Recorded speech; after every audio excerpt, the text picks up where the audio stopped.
Geopolitics एक ऐसा विषय जिसके अंदर किसी भी कंट्री को लॉन्ग टर्म के लिए दूसरी कंट्री का सपोर्टर या हेटर नहीं कहा जा सकता। जी हाँ, आज हम बात करने वाले हैं यूएस और इंडिया के stakes in the middle east. देखिए, एक ऐसा टाइम हुआ करता था जब यूएस और इंडिया मिडिल ईस्ट के बारे में या फिर मैं एशिया के बारे में इंटरवेंशन की बात करूं तो ऑल टुगेदर एक डिफरेंट स्टैंड रखते थे।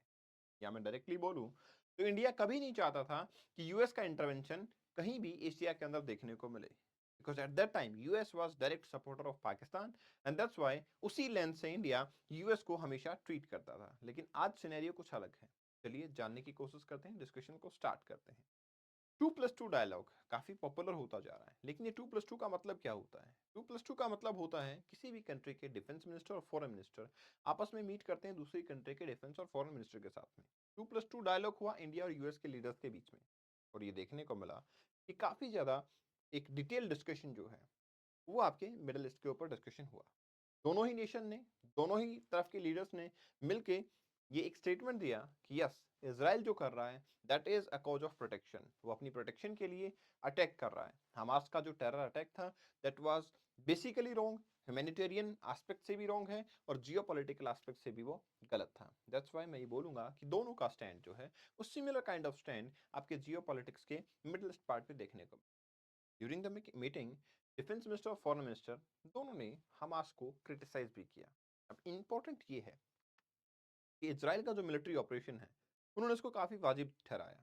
लेकिन हाँ, इंडिया का स्टैंड यहाँ पे एक और चीज पे नजर आता है, और वो ये है कि इंडिया हमेशा स्टेटमेंट ये देता आया है कि हम पैलेस्टाइन का भी एक पीसफुल एस्टेब्लिशमेंट वो चाहते हैं, जो कि यूएस की तरफ से स्टेटमेंट देखने को नहीं मिला है। मतलब ये हुआ कि नो डाउट दोनों कंट्री इसराइल को सपोर्ट करते हैं, लेकिन फिर भी इंडिया का, जैसा कि हमेशा से चलता है, एक मिडिल पाथ पे चलने का क्राइटेरिया रहा है, एक मिडिल पाथ पे चलने का मेथड रहा है। और जिसी के चलते इंडिया ने बोला कि यस, पैलेस्टाइन का एग्जिस्टेंस वो जरूरी भी है, और लेकिन पीसफुल एग्जिस्टेंस अंडर ए डिफाइंड बाउंड्री, पॉलिटिकल बाउंड्री, वो आपका जरूरी हो जाता है। देखिए, मैं थोड़ा सा आपको रिमाइंड करवाना चाहूंगा। अगर इस रीजन की बात की जाती है, स्पेसिफिकली मिडिल ईस्ट की, तो यूएस के न्यूज़पेपर भी अब ये मानते हैं from last 1 decade middle East के अंदर धीरे धीरे इन्फ्लुएंस जो है वो इंडिया का काफी हद तक बढ़ता जा रहा है। Yes, Washington is quite comfortable with it. The reason is quite simple, क्योंकि वॉशिंगटन के लिए ऑल्टरनेट तौर पे जो देखे जा सकते हैं वो या तो रशिया या चाइना, जो मिडल ईस्ट में वॉशिंगटन के अलावा अपना इन्फ्लुएंस रखते हैं। तो इंडिया एक अच्छा ऑप्शन है वॉशिंगटन के लिए, क्योंकि चाइना और रशिया को बिल्कुल नहीं चाहते कि वहां पे डोमिनेंस हो। अब आप कैसे कह सकते हो कि इंडिया का डोमिनेंस बढ़ता जा रहा है? आप एग्जाम्पल ले सकते हैं, जैसे इजराइल की बात करते हैं। किसी भी कंट्री के अच्छे रिलेशन के लिए जरूरी होता है पीपल टू पीपल टाई, या फिर इन्वेस्टर्स का एक दूसरे के अंदर विश्वास होना। देखिए, इजराइल के अंदर इंडिया की तरफ से बहुत कम इन्वेस्टमेंट जाती थी, लेकिन अभी के टाइम पे अगर बात करें तो गवर्नमेंट की इतनी ज्यादा क्लोजनेस बढ़ चुकी है। उसके बाद में बात ये आती है कि इजराइल के अंदर 1.2 बिलियन डॉलर की डील हुई अडानी ग्रुप्स के साथ। दैट इज जो हाइफा पोर्ट है उसके डेवलपमेंट की बात की जा रही है। मतलब इजराइल के अंदर इन्वेस्टमेंट के लिए हमारे इन्वेस्टर जो है वो काफी कॉन्फिडेंट भी हैं। इसके साथ साथ में फ्री ट्रेड एग्रीमेंट के लिए भी न्यूज काफी ज्यादा देखने को मिल रही है। अब इतना ही नहीं, सिर्फ इजराइल की बात नहीं है, बात यहाँ सऊदी अरेबिया की भी है, जहां से इंडिया काफी हद तक अपनी ऑयल और एनर्जी नीड को फुलफिल करता हुआ नजर आया है। एक ऐसा कंट्री जो बहुत टाइम से पाकिस्तान के सपोर्ट में रहा करता था, वो धीरे धीरे इंडिया की तरफ टिल्ट होता हुआ नजर आता है। इवन इंडिया और सऊदी अरेबिया में अब रिन्यूएबल एनर्जी के लिए भी अपने एग्रीमेंट्स जो है वो साइन होना स्टार्ट हो चुके हैं। ये चीजें दिखाती हैं कि यस, मिडिल ईस्ट के अंदर इंडिया का डोमिनेंस बढ़ता जा रहा है। लेकिन जो मैंने बोला कि यूएस का और इंडिया का स्टैंड जो है मिडिल ईस्ट में वो कॉन्करेंट है, ऐसा बिल्कुल नहीं है। मतलब 100% कॉन्करेंस देखने को नहीं मिलता है। जैसे मैं कुछ एग्जांपल देता हूं आपको। मैंने पहले भी बताया, पैलेस्टाइन के केस में इंडिया सपोर्ट कर रहा है। सपोर्ट इन द सेंस कि इंडिया ने बोला है यस, पीसफुल एग्जिस्टेंस होना चाहिए। In the similar way, Iran को लेते हुए इंडिया का total stand is different from that of country Washington, क्योंकि वॉशिंगटन का काफी बार देखने को मिलता है सैंक्शन इंपोज किए जाते हैं ईरान के ऊपर और हवाला दिया जाता है न्यूक्लियर वेपन्स को। और इंडिया नहीं चाहता कि ईरान में कुछ ऐसा हो। बट आखिरकार इंडिया ईरान के साथ में किस तरीके के इंटरेस्ट को फुलफिल करना चाहता है? देखिए, ईरान के साथ सिंपल सा इंटरेस्ट हमारा है कनेक्टिविटी का। जब हम पाकिस्तान की बात करते हैं, जब कराची पोर्ट की बात करते हैं, तो एक ऐसा एरिया है जो हमारे लिए इनएक्सेसिबल है। मतलब हमारी ग्रोथ में ये एरिया कभी भी हमारे काम नहीं आएगा। उसका ऑल्टरनेट तौर पे देखा जाता है ईरान को, एंड दैट्स व्हाई इंडिया चाहता है कि ईरान की डेवलपमेंट जो है वो काफी अच्छे लेवल पे हो सके। दूसरी इंपॉर्टेंट चीज ये भी है कि इंडिया अभी के टाइम पे जो अपना कॉरिडोर प्रपोज करता नजर आता है, जो कि इंडिया को यूरोपियन कनेक्टिविटी शो करेगा। डेफिनेटली ईरान की पीसफुलनेस के साथ में वो कॉरिडोर की यूटिलिटी ओवरकम बेसिकली या फिर इंक्रीज होना नेचुरल सी बात है।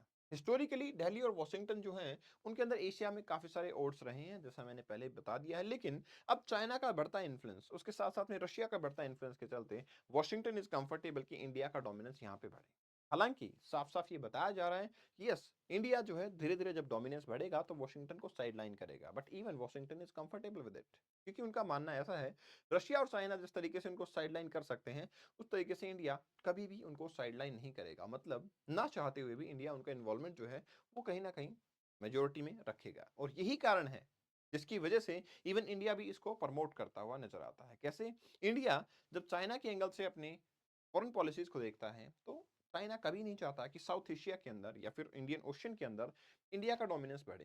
जिसके चलते इंडिया ने एक कोऑर्डिनेटर ग्रुप को प्रपोज किया, और कोऑर्डिनेटर ग्रुप को प्रपोज नहीं किया, वो ग्रुप काम किया और इस लेवल तक किया कि आज मिलिट्री एक्सरसाइजेस भी उस ग्रुप में देखने को मिलती है। कोऑर्डिनेटर ग्रुप के 4 मेंबर हैं, USA, Japan, Australia and India. And definitely ये चारों मेंबर मिलके they want to make China uncomfortable, क्योंकि धीरे धीरे चाइना का डोमिनेंस बढ़ता है तो कंट्री नहीं, रीजन धीरे धीरे बेसिकली चाइना के साथ या तो अलाइन होना स्टार्ट कर देता है, या फिर ये देखने को मिलता है कि उस रीजन के अंदर कोई खास डेवलपमेंट जो है आने वाले टाइम पे नहीं होती हुई नजर आती। अब इसी का एग्जांपल यहाँ पे भी दिया जाता है कि यहाँ पे जो अलाइनमेंट है वो सिर्फ यूएई के साथ में नहीं है इंडिया का, सऊदी अरेबिया के साथ में, इसराइल के साथ में, ईरान के साथ में, ये सारे ऐसे एरियाज हैं जिनके साथ में, मतलब सारे ऐसे बेसिकली आई विल से कि कंट्रीज हैं जो आज के टाइम पे इंडिया को कहीं ना कहीं सपोर्ट करते हुए नजर आते हैं। और फिर उसके बाद में G20 के अंदर जो इंडिया ने धमाका किया, क्या इंडिया, यूएस, सऊदी अरेबिया, उनका जो एम्बिशियस प्रोजेक्ट है that is establishing economic corridor between सब कॉन्टिनेंट एंड द यूरोप। ये सबसे बड़ी डील होगी, जो कि एक अल्टरनेट देखा जाता है चाइना के बेल्ट एंड रोड इनिशिएटिव का। ठीक है, चाइना का जो BRI इनिशिएटिव है, BRI जो है आपका सिस्टम है, बेल्ट एंड रोड इनिशिएटिव है, उसका एक अल्टरनेट देखा जाता है आपका इकोनॉमिक कॉरिडोर बिटवीन सब कॉन्टिनेंट एंड यूरोप, क्योंकि इससे कनेक्टिविटी बढ़ेगी, एक मार्केट एक्सेसिबिलिटी बढ़ेगी, एंड डेफिनेटली वो हमारे लिए काफी हेल्पफुल होगा। इंपॉर्टेंट ये है कि रिसेंट अगर डिसीजंस की बात की जाए तो मिडिल ईस्ट कॉन्फ्लिक्ट जो है वो हाईलाइट करता है इंडिया का इवॉल्विंग पर्सपेक्टिव। इंडिया ने जो नैरो लेंस अपना रखा था पाकिस्तान की विजन से देखना हर एक कंट्री को, वो अब बंद कर दिया है। हम पहले मानते थे कि यूएस पाकिस्तान का सपोर्टर है इसलिए हम इसके साथ बात नहीं करेंगे, सऊदी अरेबिया अगर पाकिस्तान के फेवर में कोई स्टेटमेंट देता हम इससे बात नहीं करेंगे। लेकिन आज इंडिया के जो लेंसेज हैं वो हमेशा अपने प्रमोशन के, अपने बेनिफिट के बारे में बात करते हैं, हो भी क्यों ना, यही हमारे लिए डेवलपमेंट के लिए जरूरी होता है। दैट्स व्हाई यस, यूएस की प्रोस्पेरिटी जो है, यूएस की जो फुलफिलनेस है, यूएस की जो पावर है, वो मिडिल ईस्ट में कहीं ना कहीं कम होती नजर आती है। लेकिन उसका ऑल्टरनेट तौर पे इंडिया को देखा जा रहा है, and that is a good thing, क्योंकि इंडिया के रिलेशन मिडिल ईस्ट के साथ अच्छे होंगे तो हमारी energy security as well as एक बड़ी सी मार्केट से एक्सपोजर हमें बड़ी आसानी से मिल जाएगा। सेशन की पीडीएफ को आप कपिल भारद्वाज फॉर यू से डाउनलोड कर सकते हैं। Talk to me. You can follow me on my Insta handle. Thank you very much. All the best. Take care. Bye bye. Thanks a lot.